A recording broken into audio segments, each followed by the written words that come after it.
Alrighty, we're good. Fantastic. Thank you so much for joining me today. And I just wanted to make sure that you've got bits and pieces around you so that you can fully participate in the practice. We are going to need a little bit of wall space, a bolster or a firm pillow, something to put under your pelvis. It's a good idea to have a chair and something. If you've got a squatty potty, fantastic. I don't have mine today with me, but something to put underneath your feet as well. And then also a blanket or a folded towel that you can use.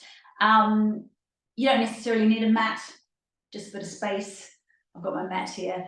So welcome everybody. I'm just going to get out of my, this is my skylight above me, and now the sun's come out. It suddenly appeared into a little halo spotlight.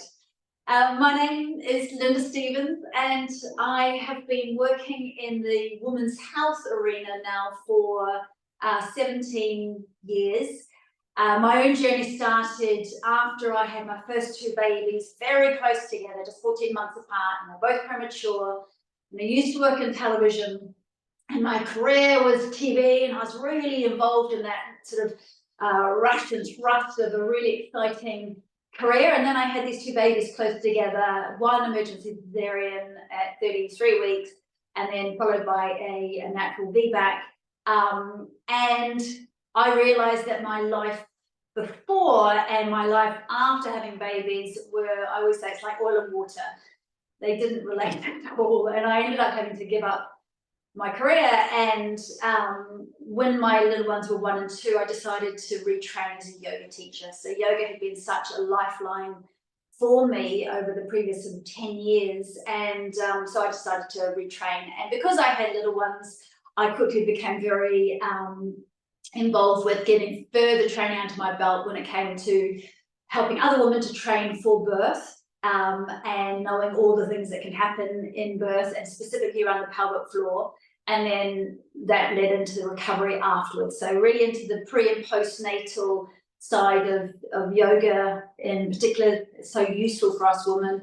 And then I was happily doing that, and I set up Yoga Mums.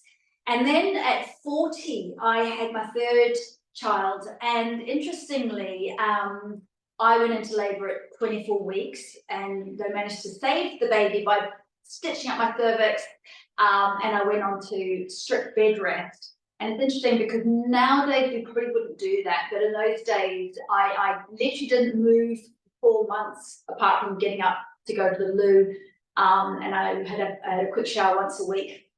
Otherwise I lay down the whole time on my left side with my pelvis up and my heart down. And of course, we know if we don't use our body, if we don't use our muscles, we quickly atrophy. We lose it's called sarcopenia. We lose that muscle elasticity and density. And that's what happened to me. And one day I stood up very quickly to go to the loo, and my pubic bone completely snapped. So it's full diastasis of the pubic bone, which is quite rare, and it was excruciatingly horrific. And then I had to be bound, and all the rest of it. And I had, but I was determined to birth naturally, having had a traumatic cesarean birth. I was really determined to birth naturally. But what happened was I did quite a lot of damage doing that, and so I couldn't walk afterwards. I was already a postnatal teacher. I knew an awful lot, but not enough to go to that level. So I ended up putting together my own program following biomechanics experts, pelvic floor physiotherapists. There weren't many at that time. Put together my own program, and I was really diligent with these exercises. I did them all the time. I'm like literally every couple of hours, day by day by day. And quite quickly, actually, I got back to being able to walk without pain, and then eventually run without pain, and then eventually jump on trampolines. And I had a 5 out of 5 pelvic floor. You know, it was good, and I had avoided surgery. So with that kind of, like I can do this, I set up Yoga Mums and yoga birthing technique, and I was teaching that for many years here in Farnham when we moved to Surrey from Australia. And then I hit perimenopause, and this is when all the undoing happened. because I knew a lot about pelvic floor and pre and postnatal, and I knew theoretically what happens in perimenopause, and we start to have anovulatory cycles, and then our estrogen goes away, and then eventually we don't have periods, and that's menopause. I knew that, but I didn't really understand quite how prevalent estrogen, the hormone estrogen, is in the whole of the pelvic bowl.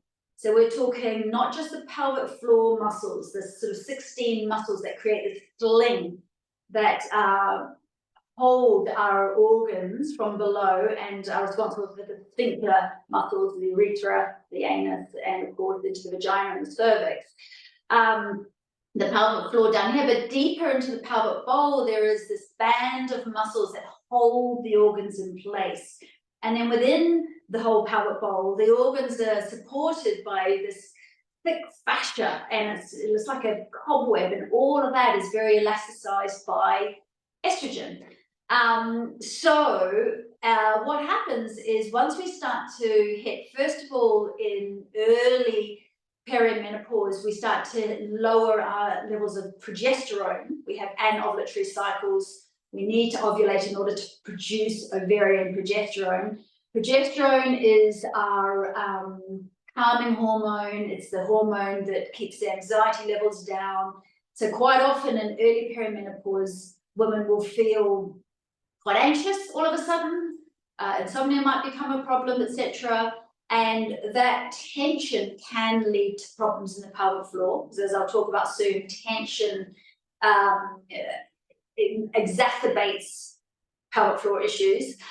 But then once we move through into our sort of mid to later 40s in particular, that's when our estrogen levels, our ovarian estrogen levels, start to fluctuate and then quite rapidly start to peter out. And it's at that stage that we find that not just the pelvic floor and the sphincter muscles, but deeper into the pelvic bowl, that area tends to become a lot weaker. And especially if during birth we've had any intervention like a forceps delivery, an episiotomy, an extended pushing phase, just a large baby, anything that could have damaged or stretched out, any kind of surgery at all can make those structures less elasticized, just strong. And that's what happened to me. I had this 5 out of 5 pelvic floor, yeah, so I could close the sphincters. I did start to have a few red flag things, like when I was jumping on the trampoline, I would be like, every now and again, I'd be like, oh, a little bit of a lick there. I stupidly ignored it. I just ignored it. I was just like, oh, normally I'm okay, a little bit, it didn't matter. I didn't connect at that stage how much of a red flag, though even those little bits of leaks are, and it is telling us that deep in the pelvic bowl, things are becoming less stable as well. And I was doing double jumps with my kids on the trampoline. And unfortunately, so I was trying to double bounce them. So I was coming down as hard as I can. And now I know that all of our organs in here, all the blood and guts and everything, it weighs about 20 pounds. So if we have got a weakened pelvic floor and weakened structure of around the pelvic organs, and we're putting all of that weight down with a bounce, or if we're doing a HIIT class, or even if we're coughing suddenly, and that all of that weight of our organs is dropping downwards, 20 pounds, and we don't have enough strength to resist that pressure downwards, then what can happen, and what happened to me, is intra-abdominal pressure down, organs down, me up, and I ended up literally ripping my bladder down into the vaginal canal. So it caused a cytosol, it's called, an anterior prolapse into the vaginal canal. Now, most women after 50 will have a certain degree of prolapse. So the thing is, I probably already had a bit of prolapse from the birth, etc. I just ended up putting too much sudden intra-abdominal pressure downwards and caused something that was a lot worse than it had been. And so my message to you is, you can know all this stuff, but unless you start to really embody it, you can still do yourself damage inadvertently, like I did. So my sort of focus now, obviously for myself and for all the people that I teach, is maintenance. I don't want things getting worse. And luckily now I don't have symptoms. Like I still had a stage 2 cytosol, was going to stage 3. I managed to get it back to stage 2.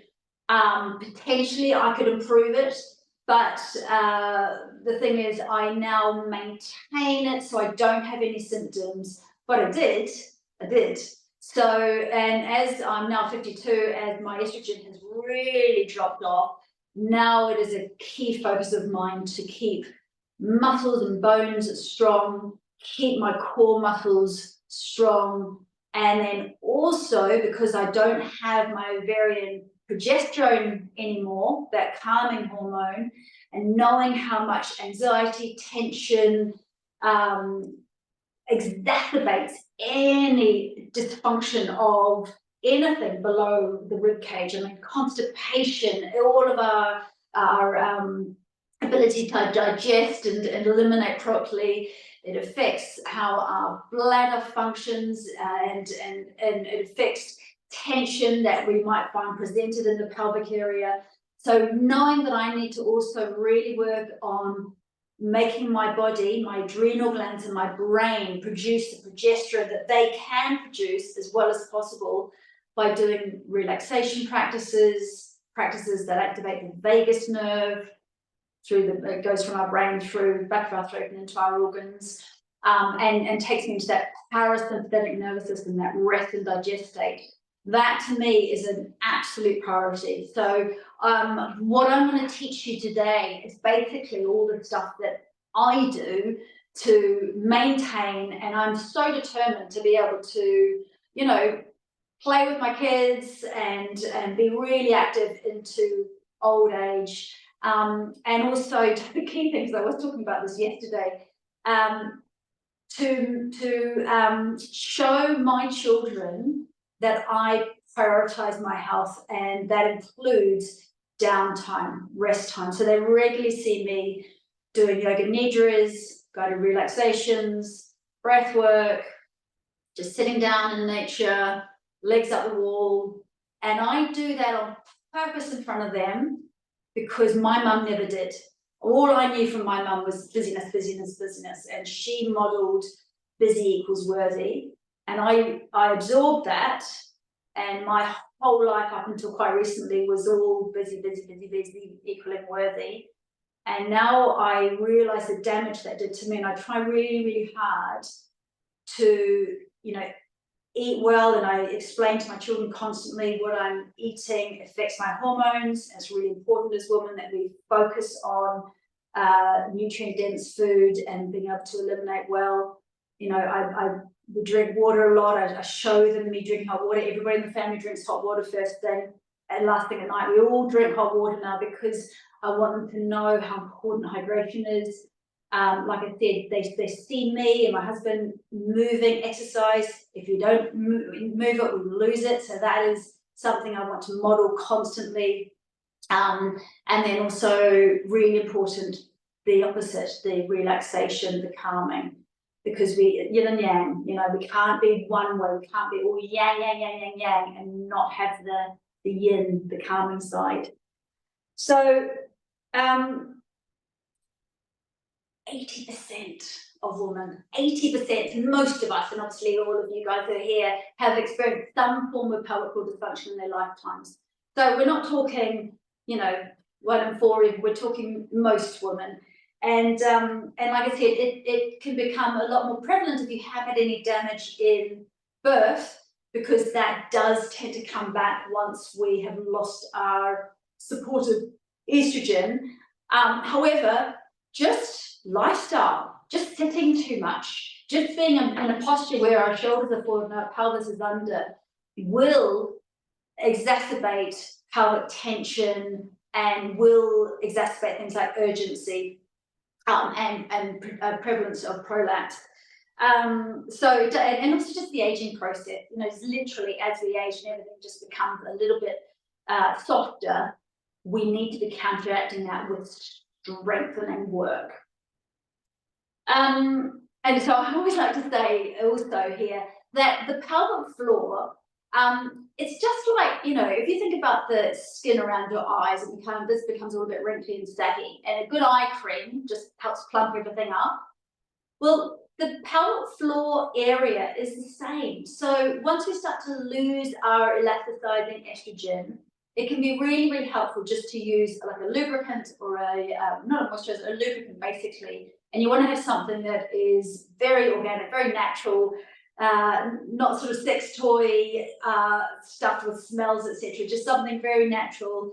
You can even use sunflower oil on the external vulva area just to keep things, moisturized internally and around the urethra and the anus and the perineum. It can be really helpful to supplement the area with an estriol or an estradiol cream or condensed cream in a little form of a pethary, like a tiny little tablet.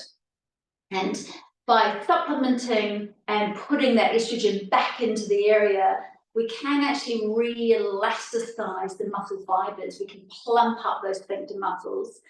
That supplementary estrogen doesn't go into the bloodstream, so it's not systemic. When it goes into the bloodstream, it's called systemic. So it's not systemic. So that means if you are wanting HRT to help with brain health, bone health, heart health, to help with common perimenopausal symptoms. The pelvic floor estrogen isn't going to do that, but you can use it as a supplementation to HRT, or you can just use it on its own. It's incredibly safe and it's very, very, very effective. So if you do have those red flag symptoms, you're starting to get the key in the door, urgency, which means your bladder detrusor muscles are spasming inappropriately. Often that is combined with that early stage of perimenopause when we're just a bit stressed because we're not producing enough progesterone. And at that stage, we might be low progesterone, but still pretty high estrogen, so estrogen dominant. Or it might be stress incontinence, you're starting to get that sneeze leak, or you laugh too hard, you leak, or the dragging, heavy feeling. Potentially there's a bit of prolapse going on, either rectocele, which is the bowel, or the bladder at the front, the cytocele, or the uterus starting to drop down a bit. So using a supplementary estrogen cream or a little pessary can just help keep everything a bit stronger, can re-elasticize and re-plump up the area. So, common symptoms in perimenopause, and I've got my little notes here so I don't forget bits and pieces. Common symptoms, which I'm sure many of you will have experienced, at least some of them. Obviously, we've got the hot flushes, but actually not, a lot of women don't experience hot flushes until later on in their perimenopausal journey. For a lot of women, at least initially, the beginning part of perimenopause, it's a lot worse PNT because, of course, our progesterone is dropping down and we need our progesterone to lift our mood, is that anti-anxiety, it's the chill hormone. Fatigue, just like that lead blanket like fatigue, huge mood swings, forgetfulness, that total memory loss when we forget words. It's dizziness is a big one, brain fog, and of course insomnia, but also aching joints and aching muscles. I teach a release and replenish class, and this class is all about mitigating these symptoms. It's all about helping us to calm the adrenals so the adrenal glands can produce the progesterone we need, rather than being in that go, pushing out the cortisol, pushing out the adrenaline. So a class to look after these symptoms. Of course, we get the vulva and the vagina dryness, the skin is thinning. So that can look like discomfort, just a feeling of discomfort. Knickers feel uncomfortable. It can be pain with sex. It can be a real sort of aversion to anything going into the vagina. Obviously, I said before, the urinary urgency, as well as urgent continence, and the frequency, the feeling of needing the loo all the time, stress incontinence when running, when coughing, and sneezing, and then prolapse, either prolapse happening or symptoms getting worse. And I have my posture and pelvic core restore class, which we're going to be doing some of the bits and pieces that I sometimes teach in that class. I teach that sort of encapsulated in the yoga class, but that's a class that I have which looks after this prime real estate. I call it our prime real estate because, quite frankly, our core health to me is our core wealth. Like, I feel like if you're strong here, everything else kind of flows out from that center, and you tend to stand better, which means your thoughts are more uplifting and you breathe better. When you get good oxygen flow around the body, you feel better, everything works better. So that's why I say our core health is our core wealth, because I really truly know myself, and I know in the clients that I work with, when we start to get feeling strong in our core, and our pelvic floor is the beginning of our core system, and everything else feels better. Everything else feels better. And the last thing that we start to see, when we start to lose our estrogen in particular, it is the sarcopenia, that muscle loss, which becomes a problem. And you can just see it, this bit that happens in here and around the tongue. And it's the bone density loss. So we know that 1 in 2 women over 50, 1 in 2, so half of us are going to develop osteoporosis. Osteopenia, so the precursor, is really prevalent once we start losing that estrogen. Same with our balance, and we need our balance, don't we? We need to be able to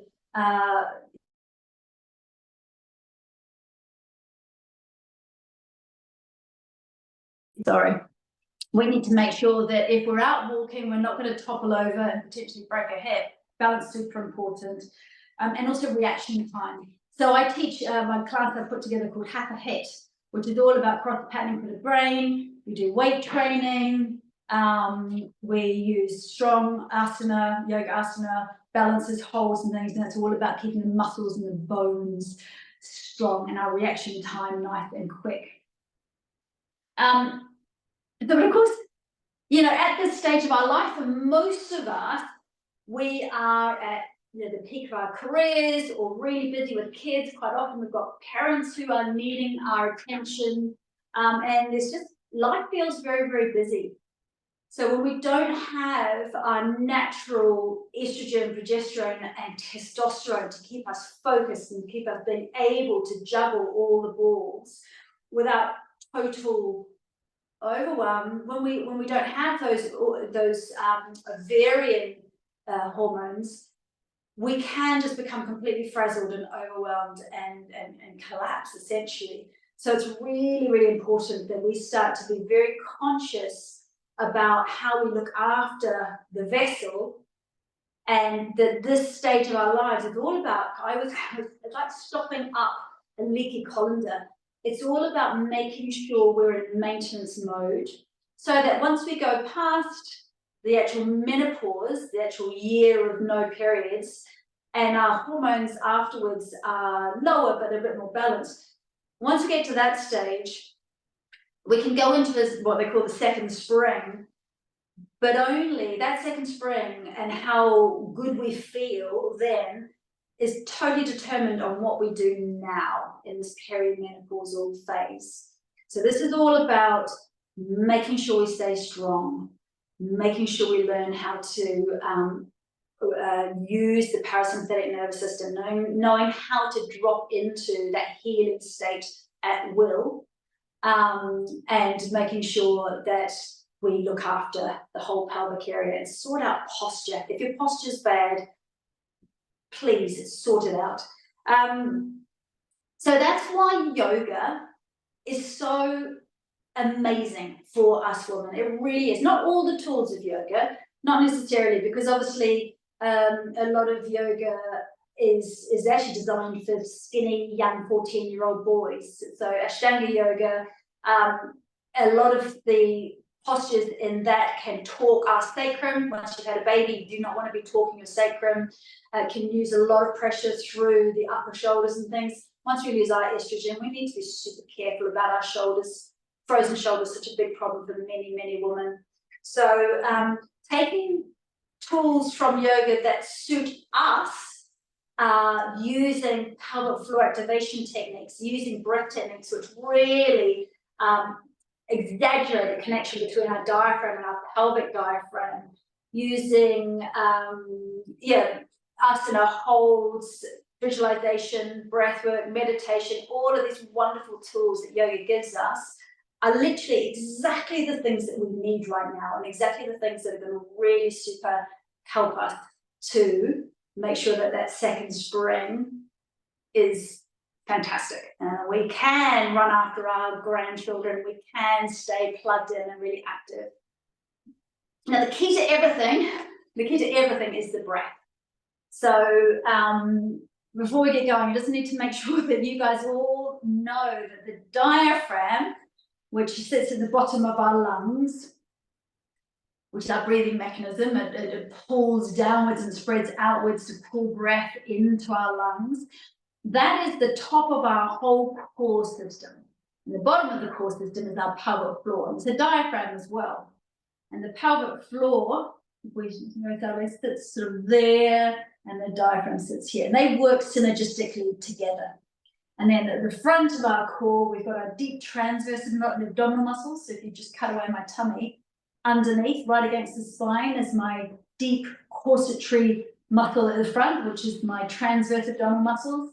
And at the back, right around the spine, is the multifidi muscles, the extensor muscles. So these guys here and here, they make up the core, the canister. And inside is the pressure system. And like I said, about 20 pounds of weight of all our organs, etc. And we need to make sure that we work with the diaphragm and the pelvic diaphragm together, and all of the pressure here. And we do that with the breath, yeah? So how much air is in the lungs or not in the lungs, by making sure that we are diaphragmatically breathing well. So I thought I would get you all to stand up with me. We're going to start getting to a bit of action here. So standing up with me, and you'll need a bit of wall space for this. So before I do anything much more, I'm just going to get you to open and loosen up your body. So I do a lot of this sort of stuff in my class to warm up my classes. Just move your pelvis around in a big circle. Big circle for the pelvis, as if you've got a hula hoop and you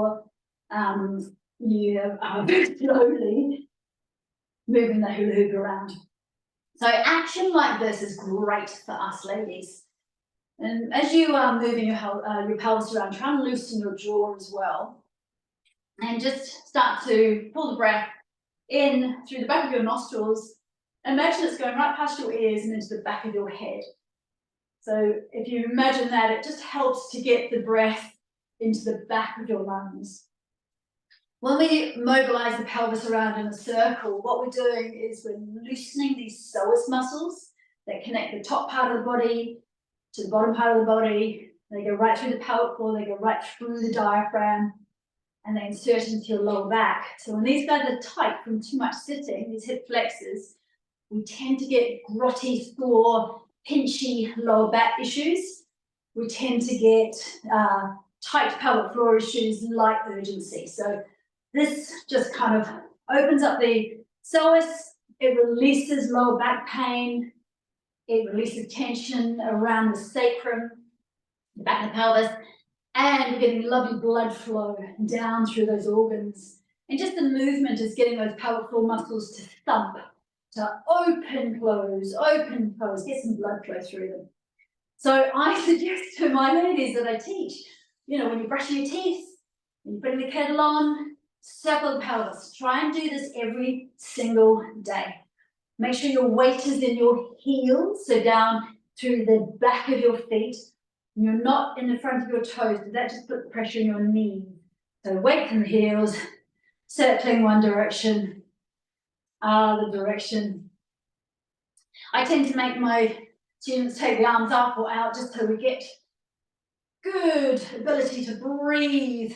Diaphragm comes down, and then we open our lungs to the sides. In between the ribs, we have the intercostal muscles. We want those working with the diaphragm to get lovely, deep, slow breaths.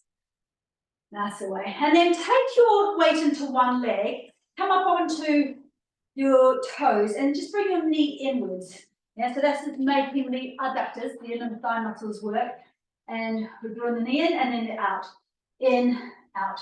And see if you can feel the hip joint mobilizing. So the top of the femur, thigh bone is rolling around into the pelvis, so like that.